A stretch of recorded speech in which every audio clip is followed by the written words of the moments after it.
Hello and welcome back friends, कैसे हो आप सभी। तो आज बहुत ही सुंदर सा एक लॉन्ग स्लीव की डिज़ाइन आप सभी के साथ शेयर करने वाली हूँ। तो उसके लिए मैं यहाँ पे लाइनिंग के फैब्रिक पे सिंपल स्लीव की जो कटिंग होती है उसको मैं कर चुकी हूँ। स्लीव की लंबाई है 9 इंचेज एंड जो चौड़ाई है 8.5 इंचेज। इसको मैं 3.5 इंचेज पे डाउन कर दी हूँ। एंड जैसे सिंपल स्लीव की कटिंग होती है वैसे ही इसको मैं इसकी कटिंग कर दी हूँ। तो अब कटिंग करने के बाद सेम ऐसे ही मेन फैब्रिक पे कटिंग कर लेंगे। तो देखिए साइड से मेरा जो मेन फैब्रिक है इसमें थोड़े कपड़े कम पड़ रहे थे, तो मैं इसमें साइड से जॉइंट कर ली हूँ।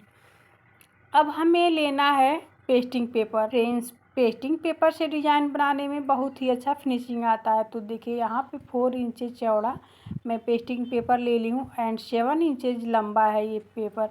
अब हमें ऊपर से हाफ इंचेज छोड़ते हुए 2.5 इंच पे एक निशान लगाना है। फिर सेंटर में हमें हाफ इंचेज फिर छोड़ना है, फिर 2.5 इंच पे निशान लगाना है। निशान लगाने के बाद 1 इंचेज की ऐसे हमें दूरी लेते हुए लाइन ड्रॉ कर लेनी है। तो देखिए ये सभी लाइन बिल्कुल बराबर ही हैं।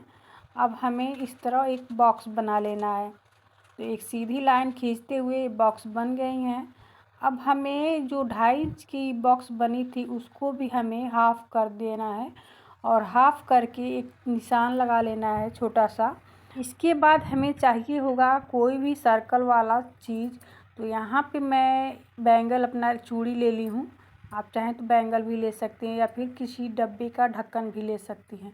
अब मैं यहाँ पे चूड़ी को लेकर कुछ इस तरह इस पर सर्कल टाइप का यहाँ पे बना ले रही हूँ।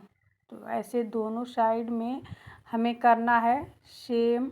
जहाँ भी अच्छे से फिट बैठे वहीं से हमें चूड़ी को रखना है और ऐसे सर्कल बना लेनी है। तो देखिए ऐसे हमें दोनों साइड में करना है। तो यहाँ पे मैं दोनों साइड में बना के तैयार कर ली हूँ। अब इसे लाइनिंग वाली फैब्रिक लेंगे और उस पर ऐसे पेस्ट कर देंगे प्रेस के हेल्प से। तो इसको मैं पेस्ट करके साइड में कर ली हूँ। अब हमें फ्रिल बनाने के लिए फैब्रिक चाहिए। तो उसके लिए यहाँ पे मैं 4 इंचेस चौड़ा एक फैब्रिक कटिंग कर ली हूँ, लंबा फैब्रिक, और उसको फोल्ड करके एक साइड से स्टिच चला दी हूँ। अब हमें स्लीव का मेन फैब्रिक लेना है और जितना भी हमारा बाजू राउंड है उसमें 1 से 1.5 इंचेज मार्जिन ऐड करते हुए जो भी एक्स्ट्रा फैब्रिक है उसकी हमें कटिंग कर लेनी है। और कटिंग करने के बाद हमें प्लीटेड तैयार करनी है इसमें। तो मैं डायरेक्ट स्टिच चला के दोनों एक साथ यहाँ पे प्लीटेड बना दे रही हूँ।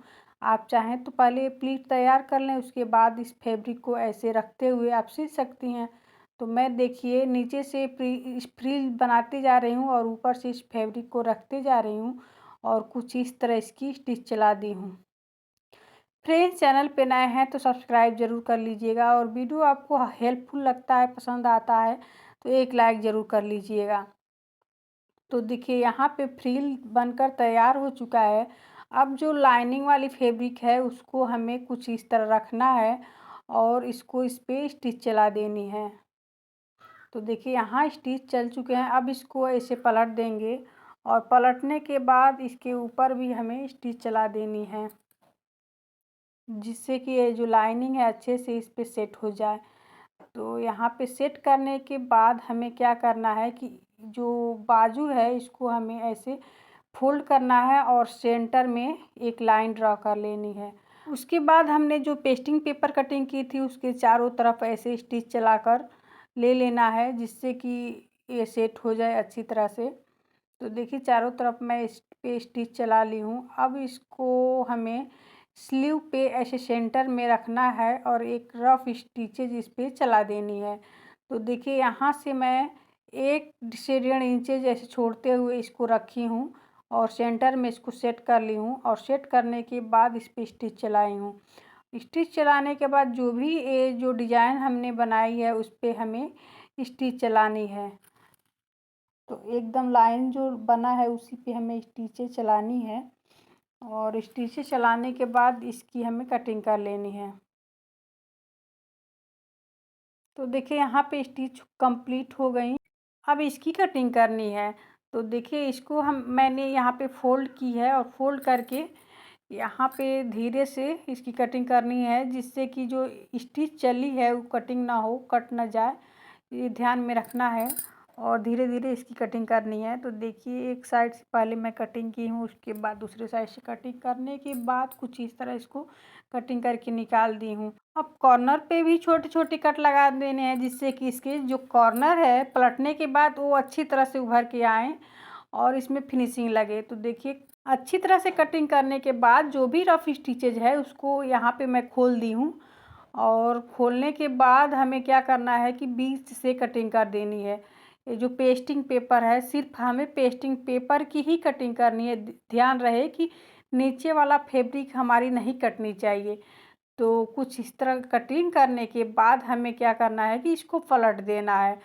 तो देखिए यहाँ पे मैं आपको पलट के दिखा रही हूँ, और पलटने के बाद अच्छी तरह से उंगलियों से प्रेस करते हुए इसको सिलाई जो है उसको बैठा लेना है। इसके कॉर्नर को अच्छी तरह से निकाल देना है और इस पर प्रेस चला देनी है। आप चाहें तो उंगलियों से भी बैठा सकते हैं सिलाई को, और या फिर प्रेस करके भी इसको सेट कर सकती हैं।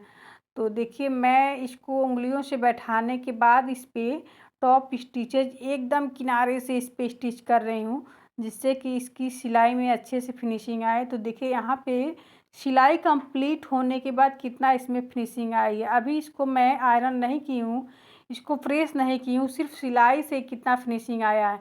देखिए सिलाई करने के बाद हमें क्या करना है, इस पर मोती या फिर किसी भी चीज़ को आप इस पर अटैच कर सकते हैं। यहाँ पे मैं मोती को अटैच कर दी हूँ। और हमारा जो स्लीव है सिल के कंप्लीट हो चुका है। ये रहा इसका फाइनल लुक। पहनने के बाद ये बहुत ही प्यारा लगता है, क्योंकि हाथ में तो ये आपको समझ में नहीं आ रहा होगा, लेकिन जब इसको पहनेंगी तो बहुत ही प्यारा लगेगा। तो मैं इस ब्लाउज़ को कंप्लीट कर ली हूँ। तो देखिए यहाँ पे मैं बैक में कुछ इस तरह डिजाइन बनाई हूँ, और फ्रंट में यहाँ पे सिल्वर कलर का जो पाइपिंग है उसको यहाँ पे लगाई हूँ। डोरी पाइपिंग नहीं है, ये सिंपल ही पाइपिंग यहाँ पे मैं बना के इसको तैयार कर दी हूँ। फ्रेंड्स इस डिजाइन को अपनी ब्लाउज में ज़रूर बनवाएं और अपने दोस्तों और रिलेशन में शेयर जरूर करें, जिससे इस डिजाइन को सभी कोई बनवा सके। तो फ्रेंड्स आज के लिए बस इतना ही, मिलते हैं अगले वीडियो में। तब तक के लिए bye, take care, thank you for watch my videos.